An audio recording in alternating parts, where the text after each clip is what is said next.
I am speaking, you may miss some words, you may have some confusion.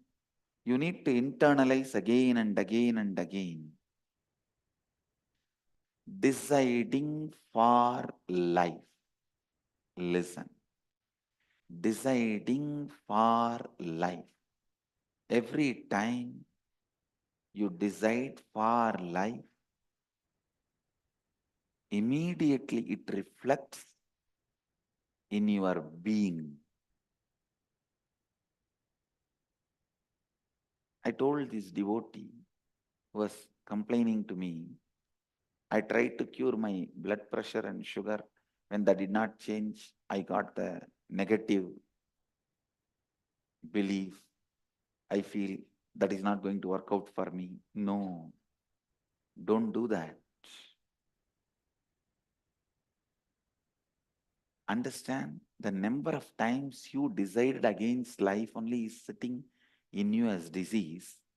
So you should decide how many number of times it may take that I have to decide for life to drive these diseases out. I'm going to decide. That's all. This disease has to disappear. How many number of times I have to decide for life for this to disappear? I don't care. But I am going to go on decide for life. Whether these diseases disappear in this birth, in this body, or in the next body, I am going to have healthy body. That is, I don't care about that. But I am going to just stick to the decision for life. This is enough. You will see immediately your body transforms. See, whatever you decide, you are going to decide forever becomes the decision for life immediately.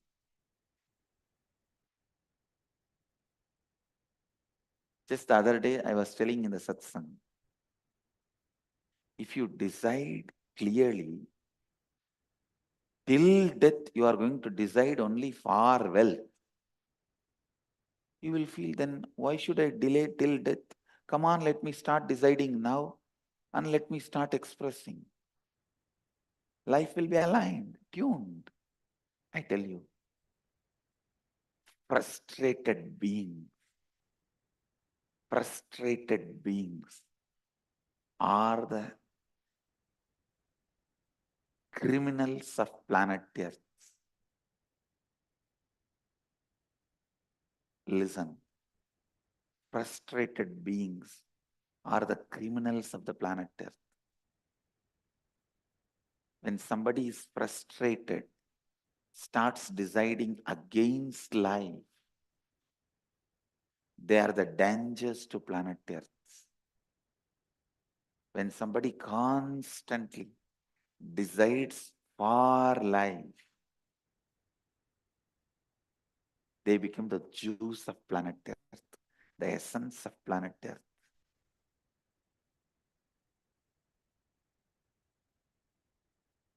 Listen, go on deciding for life and know when you need to change. Even your change will automatically happen when you decide for life. For example, if you decide for wealth, thinking that is life, after some time you will realize much more than wealth, there is something in you which is more important for life. You will start deciding for that. That may be health. And after some time, you will realize more than health, something more important exists in you, that is life, that is enlightenment. So ultimately, if you go on deciding for life, you will decide for living Advaita.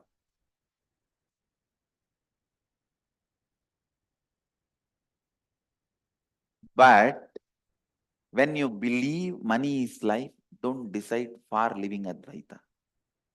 Then you will be hypocritical.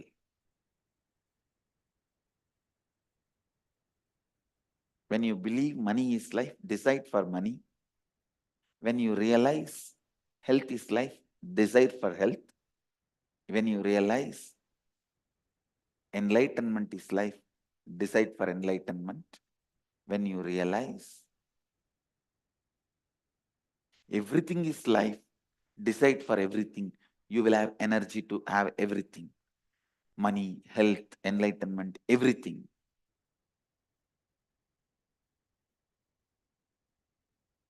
Deciding for life consciously in every step makes you free from all the karma. What is karma? Karma is nothing but your decisions against life sitting in you and harassing you, putting you in incompletion. Your decisions against life, which sits in you and puts you in incompletion, is karma. Is karma. Your decision for life liberates you from all karmas, all fears, all negativity. Evam tvayinanyate tosti na karma lipyate nare. There is no other way by which a man can free himself from the bondage created by the deeds. Listen.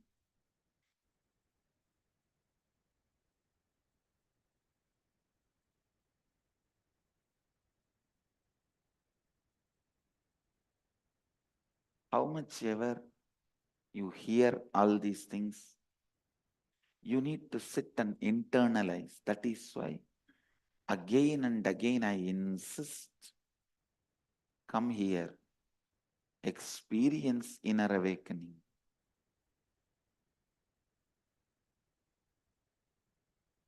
Experience completion. You will see this whole truth.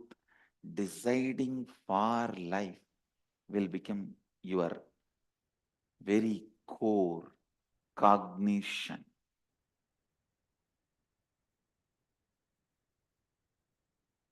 Kuruvanneveha karmani jijivishechadagum samaha evam tvayinanyate tosti na karma lipyate nare. Understand?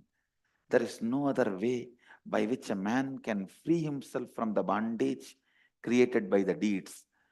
This is the only way you can free yourself from all your past karma. Now decide for life, work for life. I tell you. People ask me, Swamiji, in the past I have done a lot of violence. I have eaten all the animals. I have killed so many animals. I have harassed so many people. How can I get rid of the karma? The only way, Upanishad says, decide for life. Enriching is the greatest decision for life you will take. When you enrich somebody with wealth, your karma, your decision against wealth, your karma related wealth will go away. You will be free. When you enrich somebody with food, your karma, your decision against food, that will go away. You will be free from it. When you enrich somebody with a spiritual knowledge and enlightenment, all your past karma, decisions against life, bondage created by all the past deeds, all the karma will go away. You will be free from all the karmas. You will become a Jivan Mukta. You will live Advaita.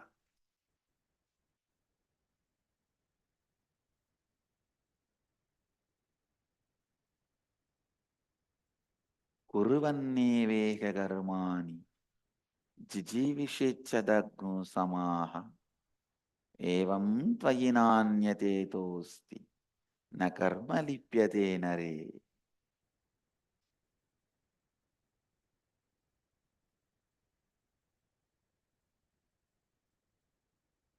Na karma lipyate nare. Learning to decide for life. Learning to decide for life.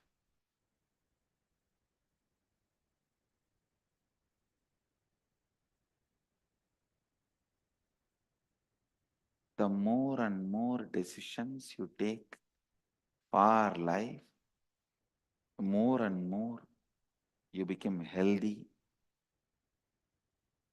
you become wealthy, you become awakened, you become enlightened, you become being living Advaita. I can say this is the essence of Hinduism, Vedic tradition. This is the essence of Vedic tradition. Decide for life. And when you decide Dharma is your life, when you feel Dharma is your life, decide for it. If you feel Artha is your life, decide for it. If you feel Kama is your life, decide for it.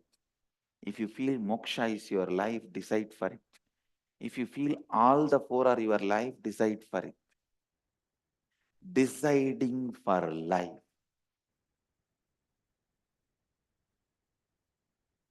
liberates you from all the bondages, karma. I tell you, every problem you face is your decision taken in the past. Every obstacle you face in your life is your decision you took in the past, knowingly or unknowingly.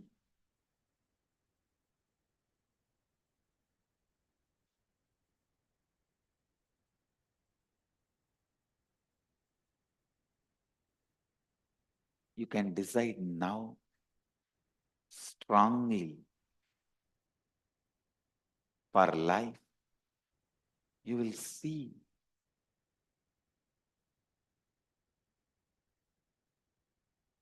everything, all the best things of life expressing itself. All the best things of life radiating itself. Upanishads are so clear. They are declaring there is no other way. Evam tvayi na anyatetosti na karma lipyate nare. If you want to be liberated from the karmas, there is no other way. There is no other way to be liberated from the karmas.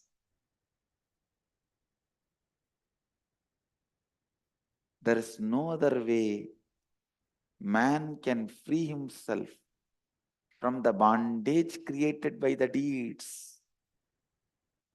Kurvanneveha karmani jijivishechadagnu samaha evam tvayinanyatetosti na karma lipyate nare.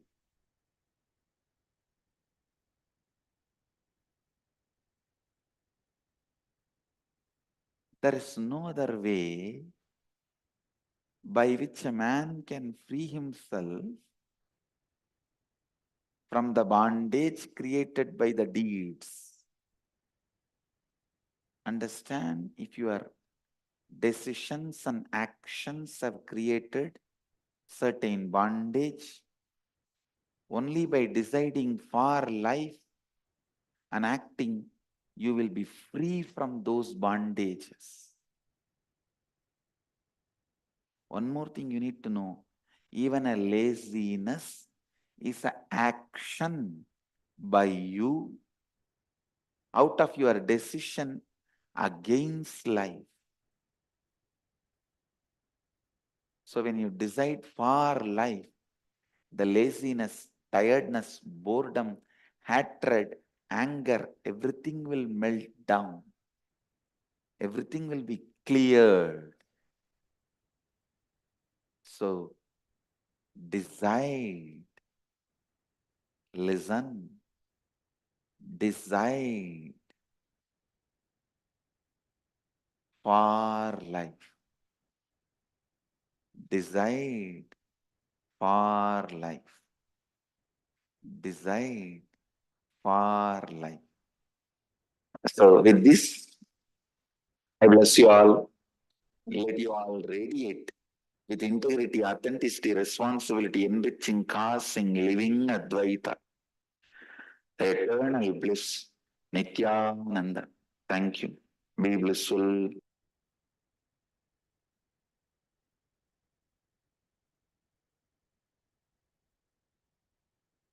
Jnanapeetham, Nityananda Nagar, off Mysore Road, Bidadi, Bengaluru. Phone 08027279999. www.nityananda.org. www.youtube.com/lifeblissfoundation.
Hello, everyone. Now let's start the power manifestation of the third eye.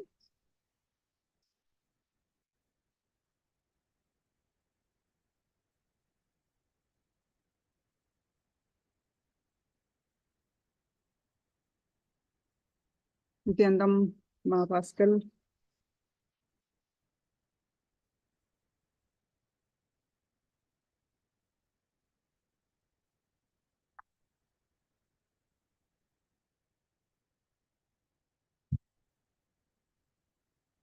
Jayantima, all of you, please come in front of camera. We'll be having the third eye power manifestation.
Nandam, everyone. So all of you please come in front of camera and let us do the third eye power manifestation.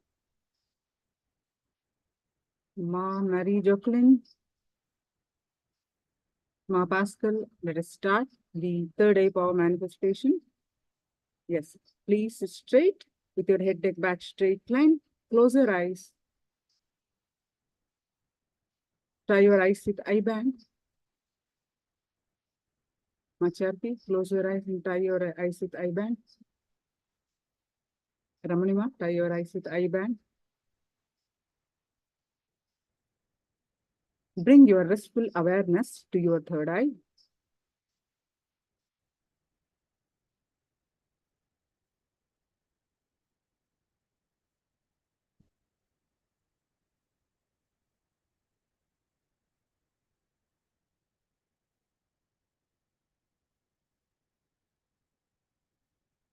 Mary Jacqueline, please close your eyes and tie your eyes with eye band.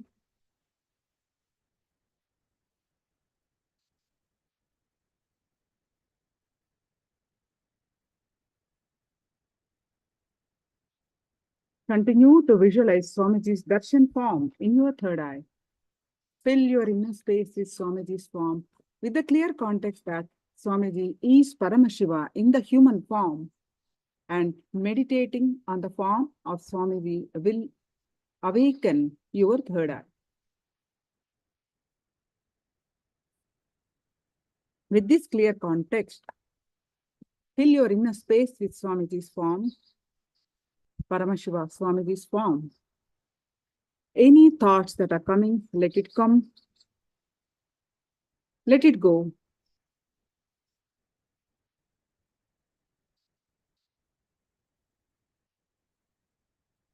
You continue to bring your continue to visualize Swamiji's form.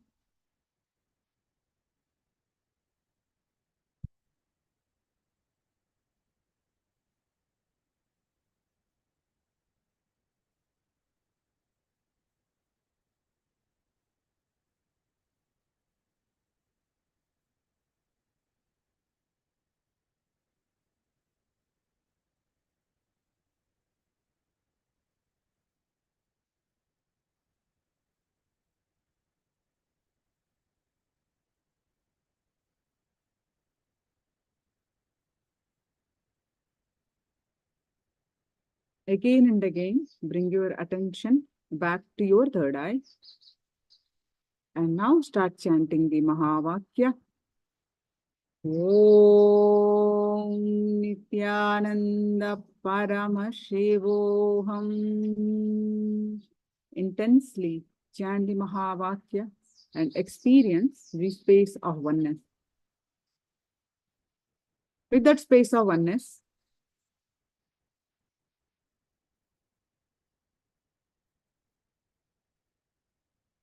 scan through your third eye.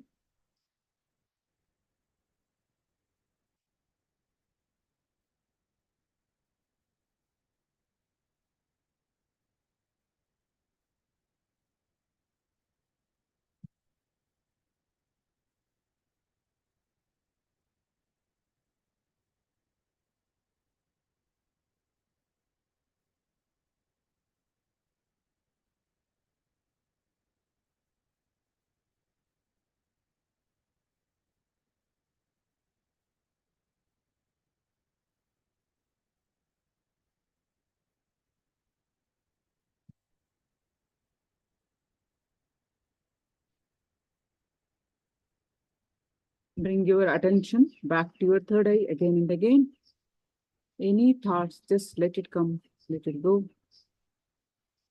Your complete awareness on your third eye.